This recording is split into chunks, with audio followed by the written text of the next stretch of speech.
Bonjour, une nouvelle émission pour une nouvelle astuce.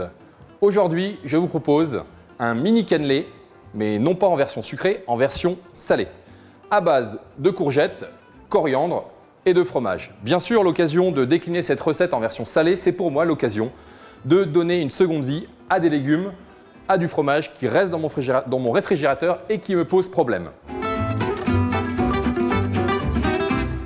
Début de cette recette, nous allons d'abord détailler notre courgette en petits morceaux.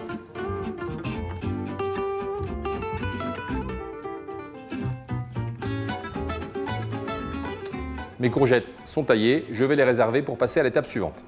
Étape suivante de ma recette, je vais préparer la base de mes cannelés pour la pâte. Pour cela, il me faut 2 œufs, auxquels je rajoute 100 g de crème, pour apporter un petit côté moelleux à ma préparation.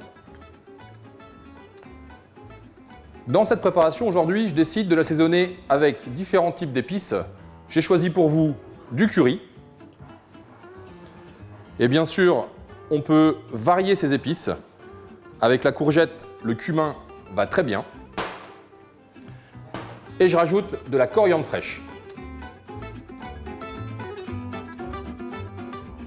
J'assaisonne avec un petit peu de sel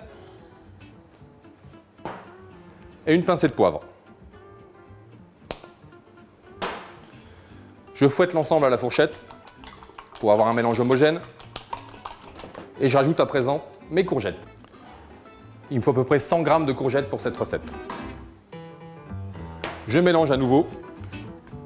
Pour apporter un petit peu de légèreté, j'ajoute une cuillère à soupe de maïzena.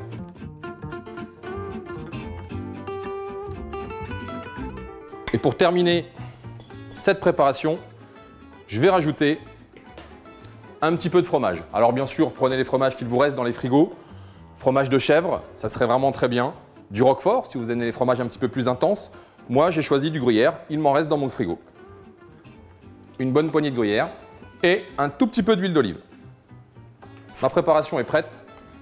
Je n'ai plus qu'à la déposer dans des moules, aujourd'hui à cannelé, éventuellement des petits moules à muffins, pour surprendre vos invités grâce à cette préparation. Alors on aurait pu aussi ajouter des morceaux de jambon cru, du chorizo, pour décliner ces petits cannelés en version apéritive. Très sympa. Pensez à la remplir aux 3/4. Ça a tendance à légèrement souffler pendant la cuisson. Et c'est parti pour 30 à 40 minutes sur un four à 160 degrés.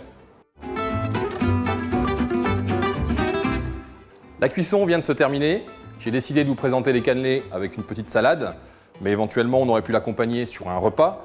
L'avantage de cette recette, c'est qu'on peut la préparer à l'avance, éventuellement les congeler et les repasser juste un petit peu au four pour le sortir sur un accompagnement pour le prochain repas de dimanche. Amusez-vous avec les formes, avec les légumes, avec les fromages, et puis bonne dégustation et à bientôt pour une prochaine recette.